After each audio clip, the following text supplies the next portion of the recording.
Scotland का newly elected first minister Hamza Yusuf Pakistani origin, United kingdom के prime minister Rishi Sunak Indian origin, और अब ये दोनों लीडर्स मिलकर यूके को डिवाइड करने की बात कर रहे हैं, जिसके लिए अब हमजा यूसुफ स्कॉटलैंड में रेफरेंडम करने वाले। नमस्कार दोस्तों, जय हिंद, जय श्री राम। मेरा नाम रमेश और मैं स्वागत करता हूँ आप सभी का एक और मजेदार रिएक्शन वीडियो में। तो दोस्तों, आज का वीडियो हमने लिया है गौरव ठाकुर यूट्यूब चैनल से, इसलिए ओरिजिनल वीडियो का लिंक मिल जाएगा नीचे डिस्क्रिप्शन बॉक्स में। उन्होंने बताया कि किस तरह से इसे पाकिस्तान यूके को बर्बाद करने पर तुला पड़ा हुआ है, क्योंकि अभी हाल ही में पाकिस्तान का एक जो बंदा था वो यूके में जो कि एक मिनिस्टर बना है, तो उस तरह से ये जो लोग हैं वो यूके को 4 भाग में डिवाइड करना चाहते हैं। तो गौरव ठाकुर ने बताया कि किस तरह से पाकिस्तान यूके के 4 भाग में बांटना चाहता है। तो दोस्तों, वीडियो मजेदार हुआ है, इसलिए वीडियो को पूरा जरूर देखना। अगर आपको वीडियो पसंद आए तो वीडियो को लाइक करके हमारे चैनल को सब्सक्राइब अवश्य कर लेना। ओरिजिनल वीडियो का लिंक मिल जाएगा नीचे डिस्क्रिप्शन बॉक्स में, जरूर उनके चैनल को भी जाकर चेकआउट करना। आइए मिलकर वीडियो देखते हैं। स्कॉटलैंड का newly elected first minister Hamza Yusuf Pakistani origin, United kingdom के prime minister Rishi Sunak Indian origin, और अब ये दोनों लीडर्स मिलकर यूके को डिवाइड करने की बात कर रहे हैं, जिसके लिए अब हमजा यूसुफ स्कॉटलैंड में रेफरेंडम करने वाले। हेलो फ्रेंड्स, मेरा नाम है गौरव ठाकुर और इंडियन सब कॉन्टिनेंट को इंडिपेंडेंस देते वक्त चर्चिल ने यह कहा था कि इंडिया के आने वाले सारे लीडर्स लो कैलिबर यानी कि कम क्षमता के होंगे। इस तरीके से इंडियंस को जलील किया गया, लेकिन आज इंडियन सब कॉन्टिनेंट के लोग मेजर वेस्टर्न कंट्रीज के हेड ऑफ गवर्नमेंट है, और उन्हीं में से एक है ब्रिटिश पीएम ऋषि सुनक। अब इसी कैटेगरी में नए इंक्लूड हुए पाकिस्तानी ओरिजिन के हमजा यूसुफ, जो स्कॉटलैंड के पहले एथनिक माइनॉरिटी के फर्स्ट मिनिस्टर बने। First minister usually prime minister जैसे ही होते हैं, बस ऐसा समझ लो कि उनके हाथ में फॉरेन मिनिस्ट्री नहीं होती और उन्हें अपॉइंट करने वाले एक उनसे भी सुपीरियर मिनिस्टर होते हैं। हमजा ने फर्स्ट मिनिस्टर इलेक्ट होते ही अपने पार्टी SNP यानी कि स्कॉटिश नेशनल पार्टी के इलेक्शंस के पहले के वादों को पूरा करना शुरू किया एंड कहा कि वो अब ब्रिटिश पार्लियामेंट में इंडिपेंडेंस के रेफरेंडम की बात करने जाएंगे। इस पर ऋषि सुनक के ऑफिस ने रिप्लाई देते वक्त तुरंत इस मांग को डिनाई कर दिया, खारिज कर दिया। ये इंसिडेंट इतना फेमस हो गया कि इसको लेकर सारे सोशल मीडिया एप्स पर मीम फेस्ट शुरू हो गया, एक ऐसा ही मीम फेस्ट जैसे इंडिया वर्सेस पाकिस्तान को लेकर होता है। अगर यूके के इंटरनल एडमिनिस्ट्रेशन पर भी ध्यान देना तो 2019 तक 15 MPs इंडियन सब कॉन्टिनेंट ओरिजिन के थे, जिनमें से आज कुछ टॉप पोजीशन पर भी है, जैसे यूके के एक्स और करंट होम सेक्रेटरी प्रीति पटेल और सुवेला ब्रेवरमैन। इन लीडर्स के एंसेस्टर्स इंडियंस हैं और कंट्री कैपिटल लंदन के मेयर सादिक खान, जो पाकिस्तानी ओरिजिन के हैं, ये भी इंडियन सब कॉन्टिनेंट को ही बिलोंग करते हैं। पर यहाँ पर पहला सवाल तो ये आता है कि आखिर ऐसा क्या हो गया कि इंडियन सब कॉन्टिनेंट के लोगों को इस दृष्टि से देखा जा रहा है, लीडरशिप की दृष्टि से, क्योंकि पूरा देश उन्हें एक्सेप्ट कर रहा है, राइट, और वो ट्रेडिशनली यूके के है भी नहीं। इसे डेप्थ में समझने के लिए ना हमें इतिहास में थोड़ा पीछे जाना होगा। 1895 की मैं बात कर रहा हूं, जब ब्रिटिशर्स ने उनके केन्या एंड युगांडा की कॉलोनी को चलाने के लिए ब्रिटिश ईस्ट अफ्रीका प्रोटेक्टोरेट को खोला था। अब इस ऑर्गेनाइजेशन के through administrative work, colonial police और आर्मी जैसी बड़ी पोजीशंस पर इंडियंस को प्लेस किया गया था, जिसकी वजह से वहां सेटल हुए इंडियंस ने अपने बिजनेसेस के थ्रू काफी सारा पैसा कमा लिया। 1963 में केन्या का इंडिपेंडेंस आते आते इंडियंस वहां की पॉपुलेशन का टोटल 3% हिस्सा बन गए थे, बट यही इंडियंस केन्या के प्राइवेट एसेट्स का मोर देन 2/3 हिस्सा होल्ड करते थे, जिसकी वजह से वहां के लोकल्स को इंडियंस के लिए काफी रिजेंटमेंट डेवलप होने लगा, और फिर इंडिपेंडेंस ही उन इंडियंस को इन कंट्रीज से निकालना पड़ गया because of so much hatred. इसके बाद फिर वहां पर बसे इंडियंस और क्या ही करते, तो सीधी सी बात थी, उन्हें यूके ही जाकर सेटल होना था, और इसीलिए वो लोग अपने पैसों की मदद से और इंग्लिश तौर तरीके जानने के कारण आसानी से यूके में सेटल हो गए, और देखते ही देखते अपने पैसों के दम पर वो यूके में एक डोमिनेंट माइनॉरिटी बन गए। इन्होंने ब्रिटेन के डिसीजन मेकिंग को कुछ ऐसे इन्फ्लुएंस करना शुरू किया जिसके इफेक्ट्स आज भी दिखते हैं, जैसे ऋषि सुनक, जिन्होंने फाइनेंस मिनिस्टर रहते हुए भी 5 बिलियन पाउंड्स के फंड्स सिर्फ ब्यूटी सेक्टर में ही एलोकेट किए, क्योंकि एक इमर्जिंग 28.4 बिलियन पाउंड्स का सेक्टर है। इनफैक्ट आज हेयर इंडस्ट्री, मेडिकल साइंस वो वंडर्स कर चुके हैं जिसके बारे में पहले हम सोच भी नहीं सकते थे, that is preventing hair loss.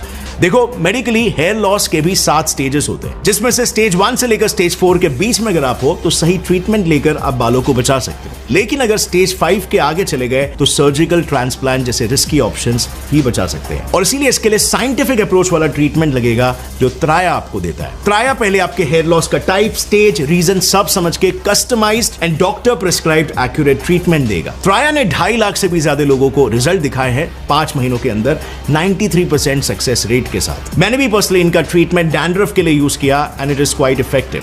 आप भी त्राया शुरू कर सकते हो 3 स्टेप्स में। नंबर 1, त्राया हेल्थ पर जाकर फ्री हेयर टेस्ट लो। नंबर 2, अपने 1 मंथ का कस्टमाइज्ड किट खरीदो। नंबर 3, आपके पर्सनल हेयर कोच और दिए हुए फ्री डाइट प्लान की मदद से 5 महीनों में रिजल्ट्स देखो। If you are interested then don't forget to use my coupon code GSF20 to get 20% off. But थोड़ा सा हरी करना होगा because this offer is only valid for 5 days, so click on the link in the description below. और अब लौट आते हैं हमारे वीडियो पर। अब इसी दौरान यूके में Labour Party versus Conservative Party की लड़ाई चल रही थी, जिसमें back to back elections Labour Party ही जीत रही थी। Conservative Party on the other hand का बेसिक मोटो था कॉलोनियल ब्रिटिश सुप्रीमेसी के वैल्यूज और स्ट्रेटजीज को मॉडर्न यूके पॉलिटिक्स में यूज करके यूके को आगे बढ़ाना। और इसीलिए 1979 में इस पार्टी ने रिच एलीट इंडियंस के इस डायस्पोरा जो कॉलोनियल ब्रिटिश के टाइम्स में अमीर बने थे और तब के ब्रिटिश कंजर्वेटिव स्ट्रेटजीज के सक्सेस के सबूत थे, उनको यूज करना शुरू कर दिया अपनी आइडियोलॉजी को प्रमोट करने के लिए। अब इसके लिए उन्होंने एक एंग्लो एशियन कंजर्वेटिव सोसाइटी शुरू भी की और नरिंदर स्वरूप और लॉर्ड डॉलर पोपट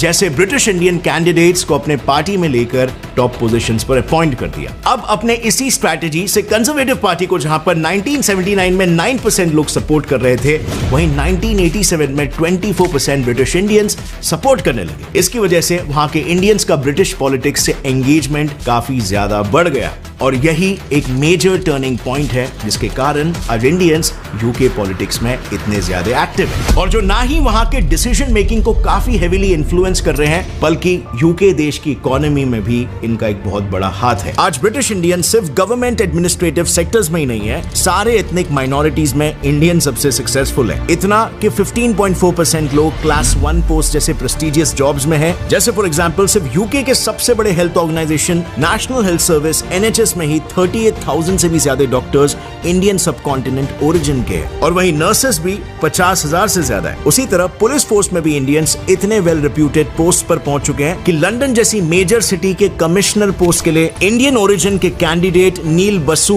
को अपॉइंट करने का सोचा जा रहा है और आज यही लोग यूके के फ्यूचर का डिसीजन लेंगे। इंटरेस्टिंगली हमजा यूसुफ और ऋषि सुनाक दोनों ही पंजाबी लिनियज से बिलोंग करते हैं और हम सभी को यह पता है कि पंजाब स्टेट पार्टीशन के वक्त सबसे ज्यादा इफेक्टेड स्टेट था। तो आज के वक्त बात ऐसी हो गई है ना कि the memers might actually be saying the truth. कहीं ना कहीं हिस्ट्री रिपीट हो रही है, बट इस टाइम दोनों प्लेयर्स ऑपोजिट प्लेसेस पर है। हाँ, ये बात जरूर है कि स्कॉटलैंड के इंडिपेंडेंस का स्ट्रगल कोई हमजा के आने के बाद ही सिर्फ शुरू नहीं हुआ है, ये वल्नरेबिलिटी हमेशा से ही अंदर मौजूद थी। देखो, ये तो आपको पता होगा ना कि इंग्लैंड द यूनाइटेड किंगडम या द ग्रेट ब्रिटेन का पार्ट है, जिसमें इंग्लैंड के साथ there is also Scotland, Northern Ireland and Wales. आज की डेट में ये चारों पार्ट्स ऑफ यूके को एक सेमी ऑटोनोमस कंट्री का डेजिग्नेशन दिया गया है, जिनमें सेपरेट पार्लियामेंट्स है जो कई इंटरनल मामलों पर गवर्न करती है, लेकिन कई एक्सटर्नल मामलों का डिसीजन अभी भी इंग्लैंड यानी यूके के मेन पार्लियामेंट के पास है। ये चारों नेशंस की हिस्ट्री काफी इंटरेस्टिंग है क्योंकि ये पहले 4 डिफरेंट किंगडम्स थे और फिर जाके एक यूनाइटेड किंगडम बने जिसका पार्लियामेंट भी एक था, लेकिन फिर जब ये लोग 4 डिफरेंट सेमी ऑटोनोमस नेशंस बने, इनका पार्लियामेंट सेपरेट हुआ और फिर जाहिर है अब इसके बाद ये इंग्लैंड से कंप्लीट इंडिपेंडेंस चाहते हैं। सो कहानी शुरू होती है 1603 में, जब बिना किसी राइटफुल एयर के इंग्लैंड की क्वीन एलिजाबेथ I की डेथ हो गई थी, जिसके बाद लीगली उनका थ्रोन उनके cousin king James the 4th के पास ट्रांसफर हुआ, जो खुद स्कॉटलैंड के किंग थे। अब इंग्लिश थ्रोन इनहेरिट करने के बाद किंग जेम्स द 4th अब किंग जेम्स द 1 बन चुके थे, क्योंकि यूके को इनहेरिट करने वाले वो फर्स्ट ऑफ हिज नेम थे और इस तरह ये राजा वो दोनों भी किंगडम्स के राजा बन गए। बट उन्होंने अब तक दोनों जगहों के लॉज और पार्लियामेंट को अलग ही रखा। उनके बाद कई राजा बदलते गए और दोनों रीजन्स को सेपरेटली ही रूल भी किया गया। बट बात तब बदल गई जब स्कॉटलैंड ने 1698 में एक नई कॉलोनी इन्वेड करके सेटअप करने का फैसला किया, जो आज की तारीख में पैनामा है। वहां का एडमिनिस्ट्रेशन स्कॉटलैंड को कुछ जमा नहीं, जिसकी वजह से स्कॉटलैंड स्पेसिफिकली बहुत ही ज्यादा कर्ज में डूब चुका था और इसलिए अपने देश और फाइनेंसेस को सिक्योर करने के लिए तब के राजा ने इंग्लैंड के पार्लियामेंट के साथ एक डील साइन कर ली, एक्ट ऑफ यूनियन 1707, जिसके अकॉर्डिंग स्कॉटिश पार्लियामेंट एबॉलिश होकर अब इंग्लैंड देश का एक हिस्सा बन चुका था, जिसे नाम दिया गया द ग्रेट ब्रिटेन। वेट, कहानी में अब एक ट्विस्ट है। याद है क्वीन एलिजाबेथ द वन के बाद king James the one England का राजा बन गया था। उन्हें तब सिर्फ इंग्लैंड ही नहीं बल्कि विरासत में आयरलैंड का भी किंगडम मिला था। सो बेसिकली वो टाइम पे वो 2 नहीं बल्कि 3 किंगडम्स के राजा थे। दरअसल 1540 में ही आयरलैंड इंग्लैंड की एक कॉलोनी बन चुकी थी। वो एक डिपेंडेंट स्टेट था क्योंकि वो समय आयरलैंड को बचाने के लिए तब के किंग हेनरी द 8th ने act of crown of Ireland pass करके आयरलैंड के एक्सटर्नल अफेयर्स को इंग्लैंड के क्राउन के पास ट्रांसफर कर दिया था। लेकिन जब 1707 में स्कॉटलैंड इंग्लैंड के साथ जुड़ा और द ग्रेट ब्रिटेन बना, तब तक आयरलैंड एक अलग ही किंगडम की तरह ही ऑपरेट कर रहा था। अंटिल 100 years later 1801 में स्कॉटलैंड का मॉडल फॉलो करते हुए एक्ट ऑफ यूनियन पास किया गया, जिससे आयरलैंड भी इंग्लैंड के साथ यूनिफाई हो चुका था और ऐसे करके बना एक new state, United kingdom of great Britain and Ireland. But वहां की जनता इस चीज से कुछ खास खुश नहीं थी and hence regular freedom movement छिड़ने लगे थे, which was quite successful as well, क्योंकि 100 से ज्यादा साल यूके में रहने के बाद 1922 में आयरलैंड में इंडिपेंडेंस का स्ट्रगल सक्सेसफुल हो गया था, जिसमें उसके 2 हिस्से हो गए, नॉर्दर्न आयरलैंड जो यूके के साथ रहना चाहता था और सदर्न आयरलैंड जिसे इंडिपेंडेंस चाहिए था, और फिर जाके यही सदर्न आयरलैंड बना आज का Republic of Ireland and northern रह गया ब्रिटेन के साथ, जिस वजह से अब यूके टेरिटरी का नाम रह गया United kingdom of great Britain and northern Ireland. इसी इंडिपेंडेंस का इफेक्ट पड़ा बाकी स्टेट्स पर भी, जैसे स्कॉटलैंड। जब 1980 में स्कॉटिश वाटर्स में ऑयल की डिस्कवरी हुई, तब इंग्लैंड ने बिना स्कॉटलैंड को कोई पैसे दिए इससे काफी प्रॉफिट कमाया। साइमल्टेनियसली 1979 में नई यूके पीएम मार्गरेट थैचर ने एक पॉलिसी निकाली, डी इंडस्ट्रियलाइजेशन की। इस पॉलिसी की वजह से 6 लाख से ज्यादा स्कॉटिश लोगों के जॉब्स गए और अनएम्प्लॉयमेंट रेट काफी बढ़ गया। इन सारे प्रॉब्लम्स की वजह से स्कॉटिश लोगों को खुद के पार्लियामेंट की जरूरत महसूस हुई, जो उनके डिमांड्स को यूके के सामने रखे, और बस इसी डिमांड को लेकर 1997 में ही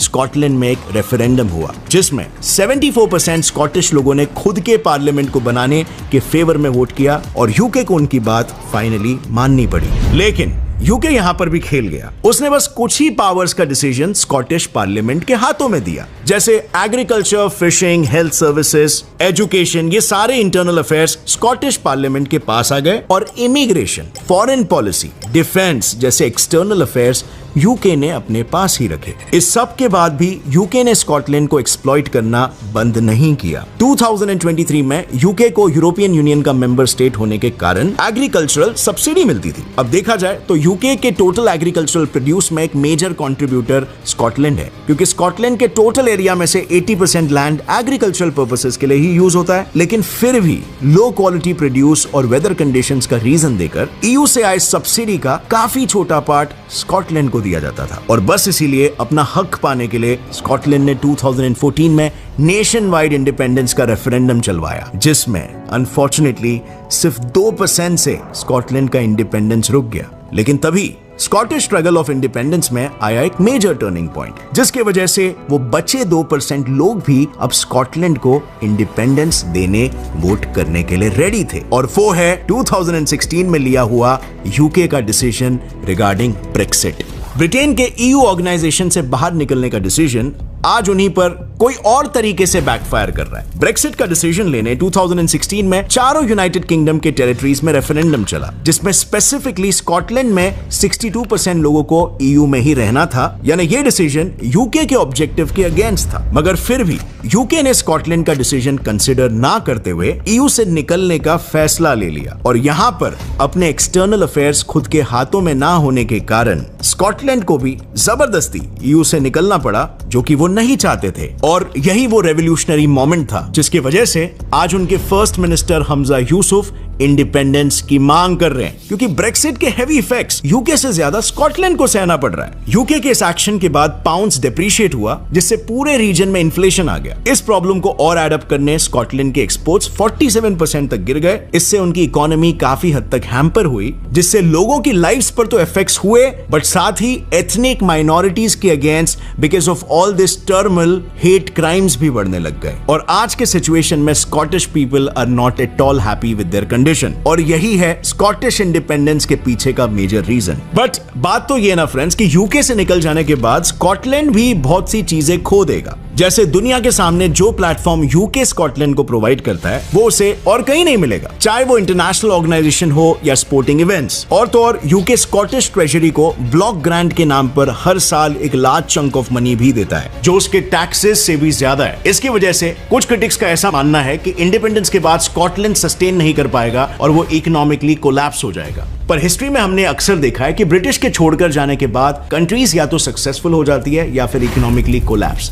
अब मेरे पर्सनल ओपिनियन में किसी भी कंट्री का एक बेहतर फ्यूचर उनके नए इलेक्ट हुए पावरफुल लीडर्स ही बना सकते हैं, क्योंकि वो हमेशा उस देश के नेशनल इंटरेस्ट में ही सोचेंगे। और कॉलोनाइजर्स और इंपीरियलिस्ट ऑफ कोर्स सिर्फ कंट्री को लूटना ही चाहते हैं और सारे नेचुरल रिसोर्सेस को अपने कंट्री में ट्रांसपोर्ट करना। सो ओवर हियर आपको क्या लगता है, क्या आपने कोलैप्स के डर से कंट्रीज को कॉलोनाइजर्स का गुलाम बनकर ही रहना चाहिए, या फिर उन्हें रिस्क लेकर अपनी आजादी के लिए लड़ना चाहिए? और यहां पर मैं वो फ्रीडम वाली आजादी की बात नहीं कर रहा कि कोई पावर आपको कंट्रोल करने की कोशिश कर रही है, आप पे रूल्स एंड रेगुलेशंस डाल के रखी है, उनकी गवर्नमेंट है और उनके लीगल सिस्टम्स है, बल्कि यहां पर मैं इकोनॉमिक कॉलोनाइजेशन की बात कर रहा हूं, जो आजकल चल रहा है और दुनिया के मोस्ट ऑफ द लोगों को नहीं मालूम होता कि कैसे यही कुछ इंपीरियलिस्ट कंट्री आज के तारीख में भी कंट्रीज को गुलाम बना रही है। फॉर एग्जाम्पल, क्या आपको पता है फ्रांस आज 14 कंट्रीज को ओन करता है? आपको इसके बारे में जरूर जानना चाहिए। यहां पर मैंने एक वीडियो बनाया।